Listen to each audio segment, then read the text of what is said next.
Hello, good people. It is Todd Shannon, data scientist, social commentator, getter of buckets, and today I'd like to start this video off with a little ditty that I wrote. I hope you enjoy it. Goes something like this. Do you want to build a straw man? We can tear it down today. If it's not about my culture war, I'll just ignore what all the people say.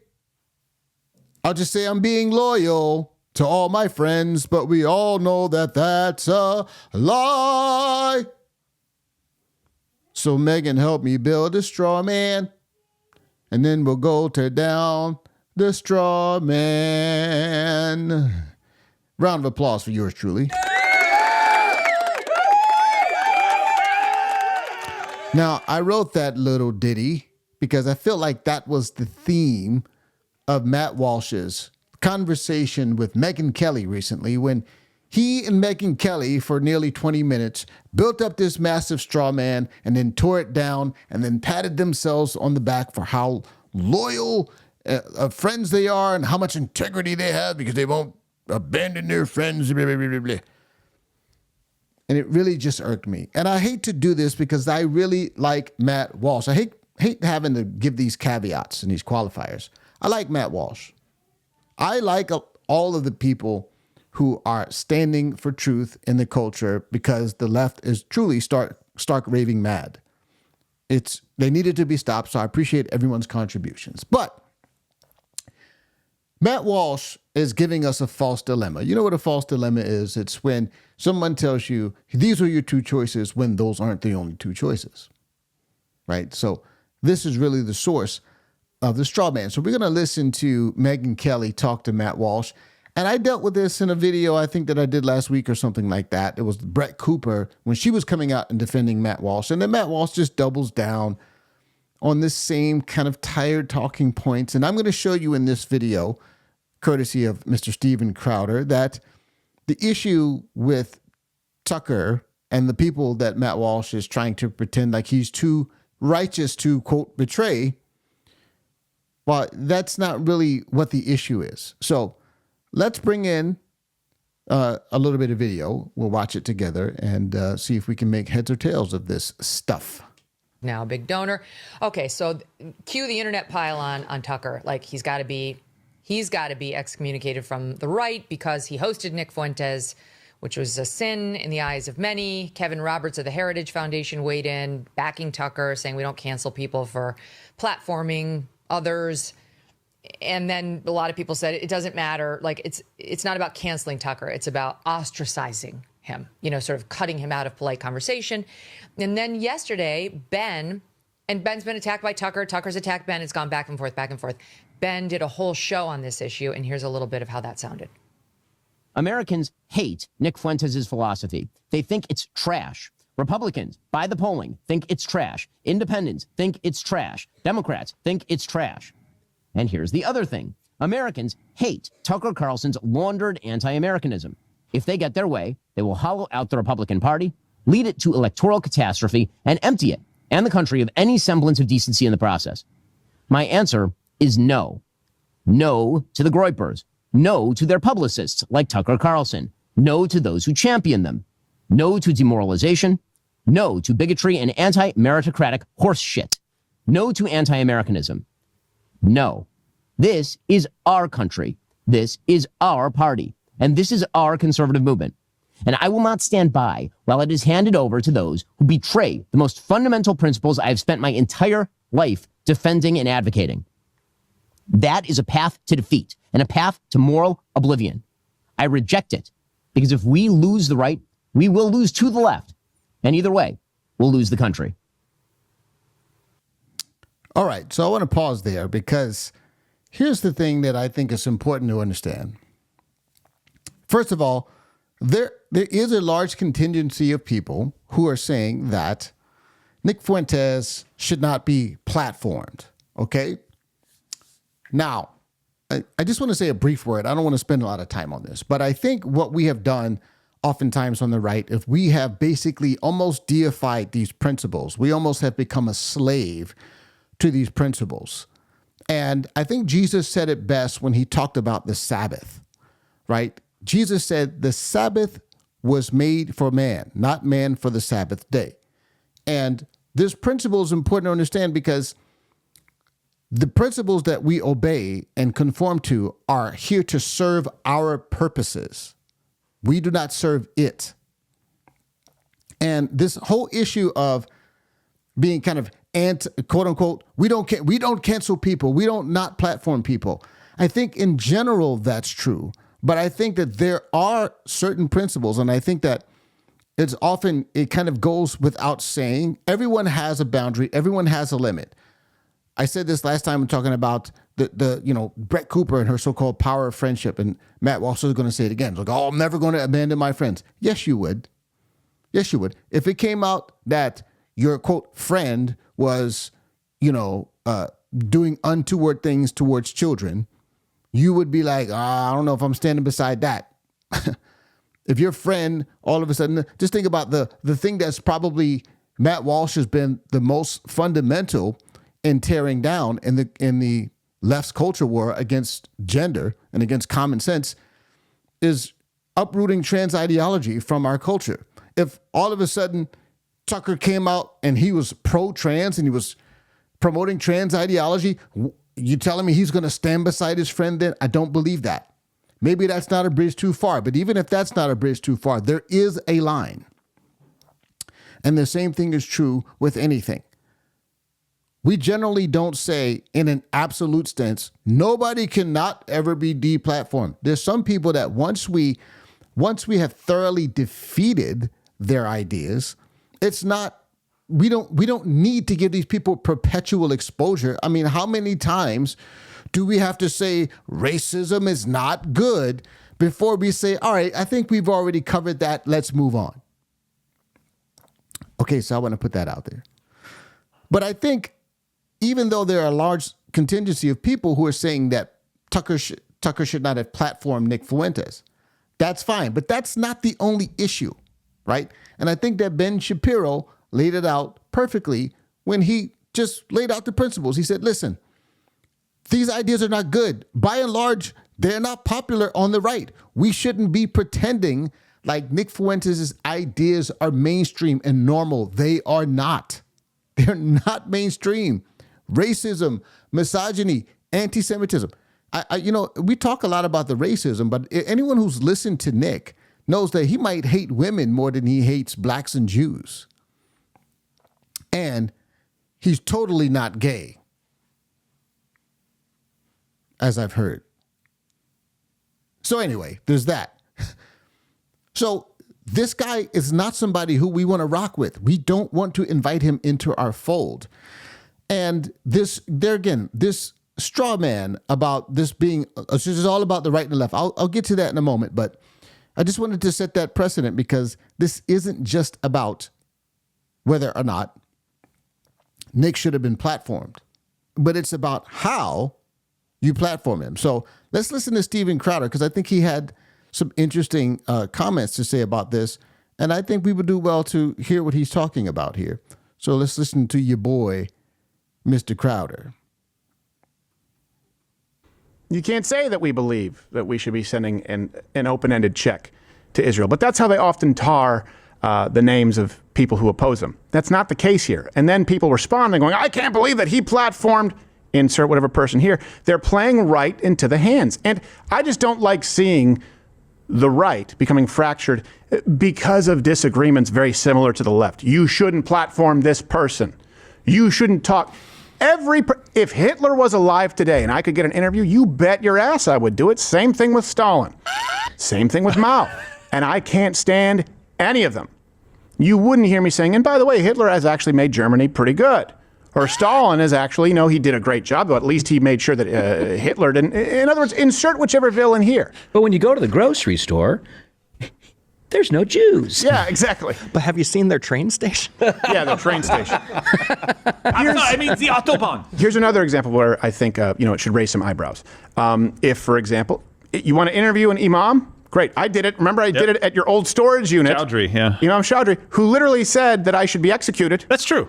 On air. I didn't disagree with him on everything. And I remember Gerald going, did you just hear that? I said, yeah. He just said I should be killed. Pretty much. Now I disagree with him. He didn't change your mind? But if I had interviewed him and then simped for him and be like, oh, by the way, he's right, I should be killed because I'm one of the decadent Westerners, then, okay, it should give you pause if someone simps for Sharia law. Sharia law is bad, Seth. I don't know if you've heard that. It's bad. It's worse than what's happening in New York and Detroit. It's just bad. Correct. I don't know why. You should know, Seth, that the real danger is Sharia law. Sharia law. And you can tell when you go to a place like Abu Dhabi or Riyadh, like, oh man, I hope we don't ever wind up with a society like this. Now do With Kandahar. a rape rate of 0, where you leave your keys in your Lamborghini and don't ever worry about it being stolen. And, you know, if people want to get wasted, they do it at home. You know what I mean? Yeah, okay. I thought that was perfectly well put, because what Stephen is getting at here is that this is not about the platforming. This is about him framing terrible, demonic, and absolutely subversive ideas as like, it's not that bad. Oh, Sharia law.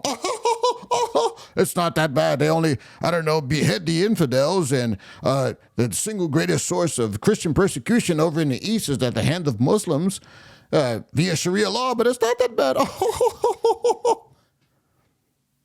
That was a terrible Tucker impersonation. I get it. But this is the problem. There was his whole propaganda, his weird propaganda at the Russian grocery store, which I also have a little bit of footage of if I can find it here. But when you do enough of that crap, you know, here you're going through a Russian grocery store and like trying to paint Russia like they're some, you know, like, oh, these Vladimir Putin, Russia, they're not bad. You know, I'll tell you who the real bad guys are: America. You know, that's Tucker's whole shtick. And that's the problem. That's the problem that people have with Tucker promoting bad ideas while also at the same time launching grenades and haymakers at people on the right. I want to say that for a second here, but here's a couple more examples of Tucker being Tucker and doing Tucker-like things. Example, I would criticize this idea, this notion that the Muslim interpretation of submitting to God is in any way good. I remember after 9/11 when I was like, you know, all about attacking Islam. I knew nothing about Islam. I'm not Muslim, by the way. I don't work for Qatar. Contrary to what a lot of people think, despite the paychecks from Qatar. I'm not a secret shit. Right. But I remember hearing someone I worked at CNN at the time, and like we had all these endless experts, most of whom kind of worked for the CIA, but whatever. I realized that later, but I remember who it was come on and be like, you know, Islam is bad. And I was like, sounds bad, you know, whatever. I don't know if I ever met a Muslim, but he's like, you know what Islam means? Submission. And like let it hang in the air like that was self-evidently disgusting. And I was like, I kind of think submission to God is like the whole point of life, but I didn't say anything. I was like, I don't think I'm against that, actually. Like, anyone who submits to God, like, I'm just for that. Okay, couple of things. Submitting to which God? Right. That's a pivotal difference. Matters. You know that Muhammad, before he went to the cave and wrestled, he thought it was a demon. Hang on a second. I just think it's important for us to take a moment to frame the ridiculous nonsense that Tucker Carlson just said with his treatment of Ted Cruz when Ted Cruz said, I believe that Christians, that people should, whoever blesses Israel will be blessed, whoever curses Israel should be cursed. And he went down and was like, oh, wait a minute, I'm a Christian, I'm allowed to weigh in on this. You mean to tell me that I have to support Israel, the government of Israel? And he's having this, I guess, theological kind of, argument on the spot with Tucker. Yeah, let me bring it in close here. He's having this theological argument on the spot with Ted Cruz, talking about how you don't even know where that is in the Bible. It's in Genesis, and yet he doesn't understand that submission to a demon god. Sorry if you're a Muslim. Sorry if you say that, but as a Christian, we believe that the Islamic version of God is a false god. It's an idol. And here he's trying to paint that as a Christian. I'm a Christian. I'm allowed to weigh in on this. This is why Tucker is subversive, because he promotes things that are abjectly false, that are subversive to our culture, to our beliefs, to as a nation. He's claiming to be America first while he's also inviting ideas, or at least trying to play nice with ideas that will definitely be destructive in our culture. And how are we supposed to respect that? So let's go back to, I could do this all day, okay? I could do this all day. But I want to go back to Matt Walsh and once again, his straw man, where he's going to defend himself by saying, the power of friendship and loyalty, and this is why I'm such a good person. Let's have a quick look at that. You know, look, both of those guys, Ben Shapiro and Tucker Carlson, they're both friends of mine, as I know they are you, Megyn. And so when I get this people on both sides that are constantly screaming in my ear, and it's been this way for a long time, but in particular over the last couple of weeks, and in particular over the last 24 hours, demanding that I disavow, denounce one or the other of those guys. Yep. And I'm just not going to do that. It's just not ever going to happen. I mean, not ever. It's not ever going to happen. And is that because I agree with everything that either one of them say? No. I mean, we don't have to agree on everything at all. We can have disagreements. We should have disagreements. As you pointed out, Megyn, we've talked about some of this stuff at the Daily Wire. I've talked about it with Ben. We've had these debates in the open. So yeah, we can have disagreements. But when it comes to disavow, condemn, denounce, that's an entirely different thing. And I'm not going to do that. So this is where he sets up the straw man.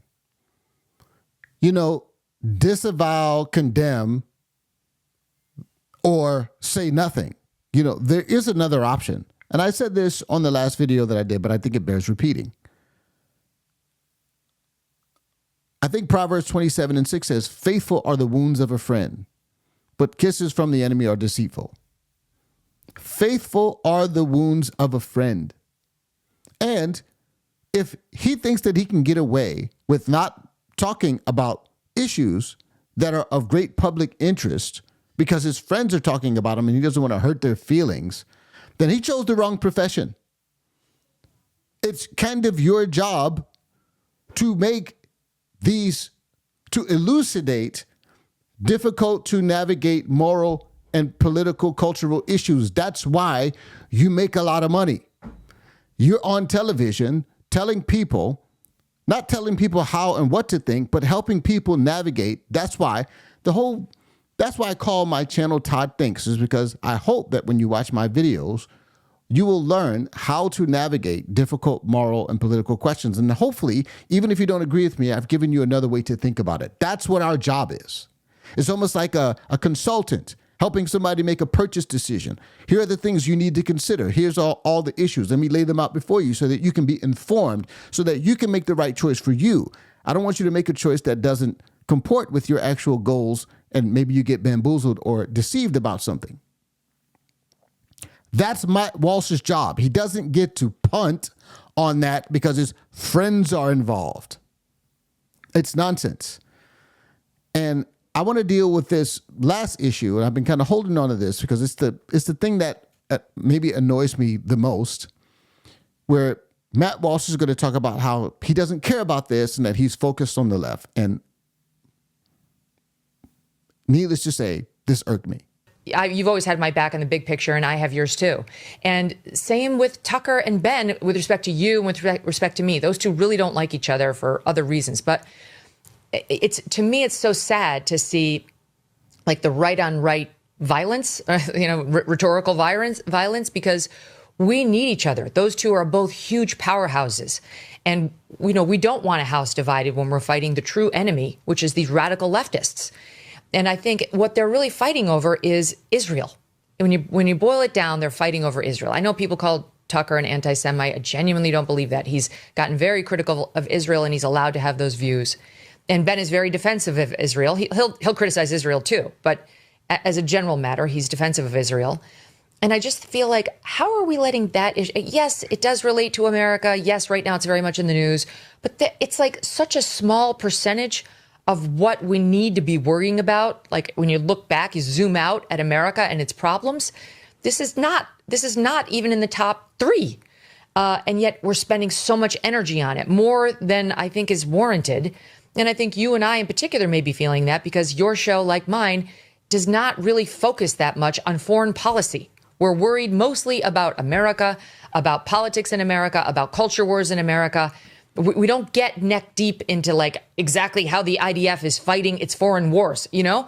And so it's extremely frustrating for people like you and me when people try to drag us kicking and screaming into some very complex, long-standing battle about a foreign country that we're really not covering day to day. Yeah, and I have been, there are things I've changed my mind about, and that's part of being a person, part of being a human being and having a brain is to change your mind on stuff. And my views have evolved on certain things over the years. But I think for the most part, I have been, very consistent on most things. And if anything, if you want to criticize me, you should criticize me on that end. Like if anything, I'm too stubborn and unwilling to change my views on things. And the more that you scream at me to change my view, then the more likely I am to just hold on to that view, sometimes out of spite. I'll admit that I do that sometimes. That's just how I'm wired. All that to say, when it comes to Israel, my position on this has always been the same. I mean, you could go back to the days when I had a blog that hardly anyone read back in like 2013, and you'll find the same sentiment. And the sentiment is this: I don't care. Like I just don't care about this foreign country. I really don't. And that's why the other thing, if you go back and you go check my record, what have I said about Israel? What you'll find is I've said very little about it. That's the other thing. I very rarely talk about it. I had a blog that I ran independently for 2 years. I didn't work for anybody, and I had I think one post about it, just one of hundreds, just one time. And it's always been that. No matter where I've worked, no matter if I worked for myself or anyone else, I rarely have ever talked about it. And the reason is that I just don't care. And it doesn't mean that you can't care, right? It doesn't mean that other people can't care. It doesn't even mean that it's not important, sort of objectively. It's just not important to me. It's not what I focus on. I don't focus on foreign countries. It's not what I'm worried about. I'm worried about America and American culture. And that is really, truly my view. And it always has been. And I agree that for this to be like the central issue that's ripping us apart, that just makes the whole thing even harder to swallow. Okay. So that was a long thing. I wanted to give you as much context as I could, but I just want to go back to, first of all, I want to just highlight the irony of this conversation between Matt and Kelly, because Matt and Kelly actually some time ago had a very public spat. They had a very public spat. So I don't know if Matt just doesn't consider her his friend, right? Or because he's basically saying, well, I'm not going to say anything about my friends, but he had some smoke for Megyn Kelly. He wasn't mean or vicious about it. And I think actually Matt was actually the one that was correct. It was basically a kind of a little spat about feminism and women working outside of the home. And Matt has a kind of a view that he prefer women have a more traditional role in the home. Megyn Kelly is a feminist girl boss. So they had kind of a spat about that. Now, Megyn was actually kind of nasty to him, in my opinion. And Matt, I thought, came out looking better because he took the high ground. He refuted her points without attacking her personally. And that's what annoys me about this whole conversation, because Matt knows how to do that. He doesn't have to attack his quote unquote friends in order to point out the issues that are at hand. And this whole thing about, well, I'm focused on the culture war and defeating the left. This irks me so bad because Matt, who says he's a Catholic, should understand as well as anyone, because the Catholics, one claim to fame is that they basically said, we stood against the heretics in the church, we called them out, we exposed their heresy, and if it wasn't for us, the church would have been full of heretics, right? So what's the idea here? The idea is that there are sometimes people on, quote, your side and in your group that start to go astray from the principles and the things that makes you a unit. And the people within that organization have an obligation to say, these people are not like us. They are heretics in a sense. That's what, when it comes to this conservative coalition that we have, that's what Nick Fuentes and Tucker Carlson have become. They have become purveyors of ideas that are antithetical to our movement. And that's the point Ben Shapiro was making. If we can do it in the church, and if we can do it in other organizations, if it doesn't matter what organization or whatever movement you're a part of, once you start to espouse ideas and start to have behaviors and principles that are outside of the boundaries of what they stand for, they're going to get rid of you and they're going to disavow.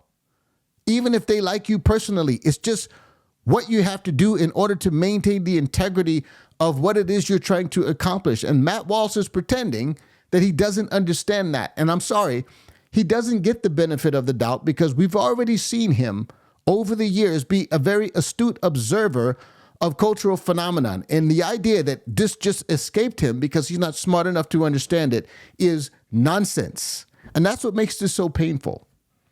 Matt knows better. This is a garbage cop-out. And I hate that he's going this way.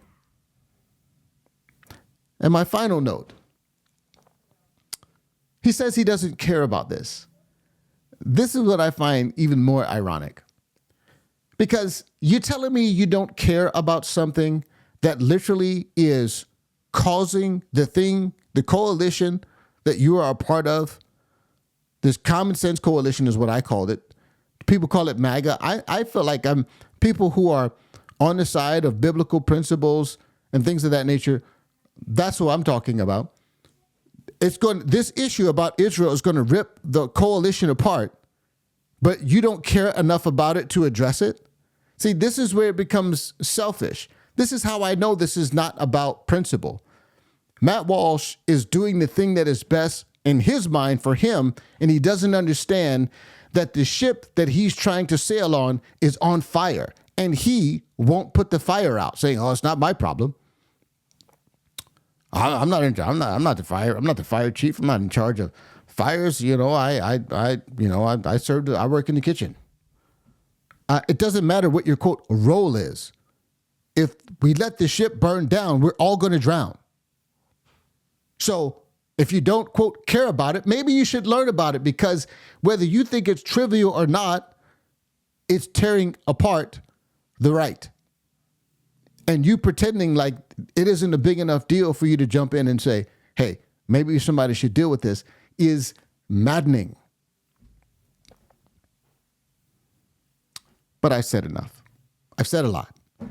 I'm interested to hear what your thoughts are. Please leave me a comment. And if you found this helpful, please share this with someone else. If this is your first time, I appreciate you coming by. And there's a new feature on YouTube called Hype. So if you see the hype button on this video, make sure to hype this up, because that helps small creators like myself. It's like a super like. I don't know exactly how it works. I just know that if you hype it up, it'll get out to more people. So I appreciate you doing that. I appreciate you stopping by. Until next time, my friends, God bless you.